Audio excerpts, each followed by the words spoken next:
Bon écoutez, la semaine dernière j'ai peut-être un peu craqué parce qu'une review flash c'est pas fait pour durer 20 minutes. Mais bon, j'ai dit ce que j'avais à dire et vu qu'aujourd'hui c'est la suite, ça va déjà être beaucoup plus court vu que j'ai pas envie de faire une redite. En bref, enfin une review flash normale. Même si je sais que vous aimez bien les grosses vidéos, c'est sûr que pour moi c'est toujours plus reposant. Hey, salut à tous, c'est Maniaco Shonen et aujourd'hui on parle de la deuxième partie de l'épisode de la semaine dernière, un épisode qui va donc garder les mêmes thèmes principaux et j'ai nommé l'épisode 7 de cette 22e saison, Nobody Got Serial. Alors cet épisode commence devant la bijouterie Jared, oui je sais vous aussi vous y avez pensé, où on retrouve l'homme au sport qui continue son carnage, donc là-dessus rien de nouveau. Les enfants sont toujours en prison mais par un stratagème pas si inattendu que ça, arrivent à s'enfuir. Leur but va donc être, comme vous vous en doutez, de trouver ce qui a causé l'arrivée du démon sur Terre, et avec l'aide de Satan et la présence d'Al Gore, non parce qu'au final il les aide pas trop, on est d'accord. Ils vont essayer de trouver un moyen de se débarrasser de l'abomination une bonne fois pour toutes, enfin, ou en tout cas pendant quelques temps. Bon du coup, est-ce que la tendance continue et cet épisode est encore mieux que le précédent? Non. Mais il est juste un peu moins bien que ça reste toujours un très bon épisode. C'était quand même un prolongement de Time to Get Serial et j'ai l'impression qu'il clôture l'intrigue. Je suis d'ailleurs bien content qu'il n'en ait pas fait un triple épisode parce que les situations auraient peut-être vraiment commencé à s'essouffler. Déjà pour ce qui est du MVP, il reste fidèle à lui-même. Il continue son rôle de métaphore bestiale du réchauffement climatique, à savoir il bouffe les gens, mais mention spéciale quand même à la scène finale où le voir calme en costard était une des choses les plus drôles que j'ai vues depuis longtemps. J'ai trouvé sa personnification des changements du climat quand même plus obvious que dans l'épisode dernier, mais il était toujours très plaisant à voir. Il pensait d'ailleurs à Frank Welker, un acteur spécialiste des cris d'animaux et de bêtes, qui est celui qui double l'homme au sport. Avouez que c'est bluffant. Et pour info, c'est notamment lui qui fait les bruits des Gremlins, Nibbler dans Futurama, Abu dans Aladdin ou encore Petit Papa Noël des Simpsons. Et dans South Park, il ferait apparemment aussi Niblette. Quoi, me dites pas que vous l'aviez oublié. Bah c'est lui, attendez. Bon, au moins ce soir, vous vous coucherez moins con. On peut voir progressivement une évolution dans les esprits où petit à petit les habitants commencent de plus en plus à croire en l'existence de l'homme hors sport. Et le principal sujet de discussion reste quand même pour eux, quand faut-il commencer à s'inquiéter? C'est sûr que ça semble vraiment être ça la question, continuer à repousser la panique à plus tard ou prendre ses responsabilités et peut-être enfin agir. Dans cette idée, on peut être un très bon père comme Randy parce que c'est sûr qu'en jouant aux jeux vidéo et en étant raid, on n'a pas envie de commencer à s'inquiéter plus que ça. Je trouve que Randy représentait bien cet aspect. Puis en plus, le premier When Should I Start to Worry est présenté par quelqu'un d'assez spécial dont on a déjà parlé plus tôt dans les reviews. Le gagnant du concours de 2017, celui qui a pu avoir son personnage dans la série, Hugh. Voilà, il est là, j'ai pas plus de choses à dire que ça, mais en tout cas il aura quand même été plus qu'un simple mec dans la foule. Du côté des enfants, on a donc déjà Stan qui part trouver son grand-père afin d'en apprendre plus sur le passé et ce qui a fait venir le démon ici en premier lieu. Alors au final, qu'est-ce qui l'a poussé, lui et sa génération, à passer un pacte démoniaque? Eh ben, il voulait des voitures et des glaces. Donc des biens matériels. C'est même pas décevant, c'est juste... Bah, c'est normal en fait. Pour expliquer l'apparition du réchauffement climatique sur la planète, ça ne pouvait être autre chose que l'égoïsme humain. C'est tristement vrai. Bon, j'avais deviné que cette intrigue allait représenter l'ancienne génération qui repousse le problème à la suivante, et ainsi de suite. Par contre, j'avais pas pu imaginer le dialogue de cul que Marvin a avec son petit-fils. Enfin, c'était presque qu'un monologue en fait. C'était très drôle et un peu crade, mais quand même très drôle, justement parce que c'est crade. Sinon, du côté des autres enfants, ils seront plus spectateurs qu'acteurs pendant une grande partie. Spectateurs de l'action, mais également spectateurs du chiant, avec encore et toujours Al Gore. Bien sûr, quand je dis chiant, c'est dans le bon sens du terme, hein, s'il y a un bon sens du terme. Il était toujours drôle, même si là l'humour marchait surtout avec son sidekick slash mentor. Il était une fois encore bien ancré dans son perso de mec bizarre, surtout que la semaine dernière j'ai dit qu'il faisait référence à Obi-Wan Kenobi, mais là c'est d'autant plus évident avec l'aspect mentor et le fantôme bleuté. Après, autant Trey et Matt étaient un peu représentés par les enfants qui s'excusent ou même le mari de Suzanne la semaine dernière, là je pense qu'ils sont surtout dans ce Kyle qui essaye de se justifier auprès d'Al Gore de ne pas l'avoir cru à l'époque. Mais avec l'intrigue de l'homme hors sport fini, je pense pas qu'on reverra ces deux persos un jour, parce que je sais pas à quoi ils serviraient dans la saison, et puis si la série compte durer encore 5 ans, je les verrai pas trop faire la blague du retour de l'homme hors sport.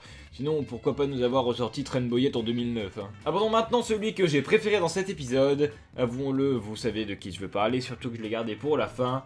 Satan, le seigneur des enfers. Alors oui, il est toujours là, conformément à l'épisode dernier. Son rôle dans l'épisode est assez simple.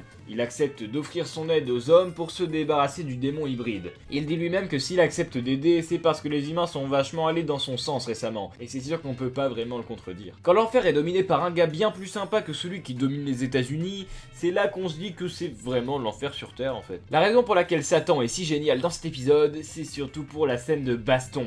Oui, ils l'ont fait, Satan contre l'homme ours sport. J'ai trouvé la scène très jolie, et rien que pour ce qu'elle représente, elle est ouf, avec une chorégraphie vachement sympa et une mise en scène qui se calque plan pour plan sur le combat de Hulk contre l'abomination dans le film Hulk de 2008. Mais là où l'épisode va encore plus loin, avec une scène aussi triste que débile, la mort de Satan. Eh mais faut arrêter là, c'est bon, on a compris. Anki qui se casse, puis Ned qui crève, puis après Satan. Vraiment, arrêtez-vous là, sinon il restera plus personne. Même si le réchauffement global a eu raison de lui, le prince démoniaque nous donne comme morale finale de ne pas abandonner et de continuer. Belle morale que la dernière de Satan.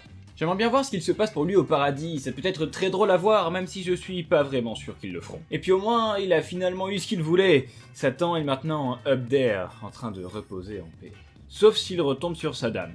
Évidemment, et là ça peut faire des étincelles. Sinon Yates est toujours dans les parages, même s'il est plus laissé de côté que dans Time to Get Serial. Il est surtout là pour continuer les blagues sur Red Dead Redemption 2, qui reste toujours très cool. Ce coup-ci, on a la suite directe de la scène avec sa femme de l'épisode 6, puisque cette fois, elle l'a laissé sur le bord de la route en recommençant sa propre nouvelle vie. Ce qui était toujours assez dans l'excès pour être fun. D'ailleurs, la semaine qui s'est écoulée a permis aux animateurs de caser des scènes du jeu dans l'épisode, ce qui rendait le truc plus réel. Et c'est du coup en jouant à Red Dead 2, ou plutôt en voyant sa femme jouer à Red Dead 2, que Yates comprend sa morale et finit par arrêter d'être si obnubilé. Il finit ensuite par aider les enfants dans leur quête. Mais sinon, son rejet des scientifiques était aussi bien sympa. Sinon, ce qui a sûrement décidé de votre appréciation de l'épisode, c'est la fin. Cette fin était juste un anti-climax en fait. On l'a eu notre bataille stylée, mais par exemple on n'a pas de plan à la con pour piéger l'homme ours sport et le renvoyer dans son monde. Non, ici on a juste des négociations. C'est comme pour les raisons de son invocation au final, c'est juste vrai et c'est bien moins convenu que ce à quoi on aurait pu s'attendre. On nous laisse sur les enfants qui essayent de restructurer un nouveau contrat encore et encore, comme Grand-Père March à son époque, comme quoi tout n'est qu'un éternel recommencement en ce qui concerne l'écologie. J'étais donc bien cynique, surtout que Satan leur disait bien de rien lâcher. C'était presque inattendu, donc du coup j'aime bien. Bon après pour ce qui est de la suite, je m'étais dit en revoyant l'épisode que peut-être ça allait avoir un rapport avec la disparition des parents de Kyle, vu qu'il ne les retrouve pas en rentrant chez lui. Mais non, en fait on les revoit dans le fond de cette scène, donc ce serait un peu con. Sinon j'ai remarqué qu'on avait les premiers flocons de neige, donc peut-être que ça va évoluer dans une thématique hivernale. Comme tout le temps en fait, mais peut-être qu'on va avoir droit à un Thanksgiving ou encore mieux, un Noël. Peut-être un rapport avec la Tegwilly Farm, avec Anki, ou encore avec quoi que ce soit auquel on peut pas s'attendre. Puis je pense bien sûr pas qu'on va s'attarder sur ce qui s'est passé, les gens ont pas l'air d'avoir été touchés tant que ça. Donc au final, non, nobody got serial. The Anecdote. Alors oui, là j'avais pas énormément d'anecdotes à relever, mais je me suis juste dit que cette anecdote valait bien une rubrique rien qu'à elle. Donc Satan est rouge, on est d'accord. Et vous vous souvenez aussi que dans cet épisode, il est officiellement mort. Que le roi des démons vienne sur Terre, combatte pour la cause des humains, puis meurt pour être envoyé au paradis. Est-ce qu'on pourrait pas dire qu'il fait là sa rédemption? Eh oui, vous l'avez compris, c'est bien la rédemption du mort rouge, The Red Dead Redemption. Franchement, bravo Parker Stone, c'était bien joué. I learned something today. Bon du coup, on a un peu les mêmes messages que l'épisode dernier, avec le réchauffement climatique qui est réel et bel et bien dangereux, ou encore l'abus sur le jeu Red Dead Redemption 2 et les nouveautés qui font le buzz en général. Mais là on a quand même un peu plus. Surtout avec les morales en fait, le fait de repousser le problème à plus tard, en l'occurrence c'était le cas avec l'égoïsme des vieux qui a apporté bien des malheurs, l'importance de croire en chacun, comme le dit si bien Yates, ou encore Satan qui rajoute une couche sur l'aspect croyez en vous en disant de ne pas abandonner.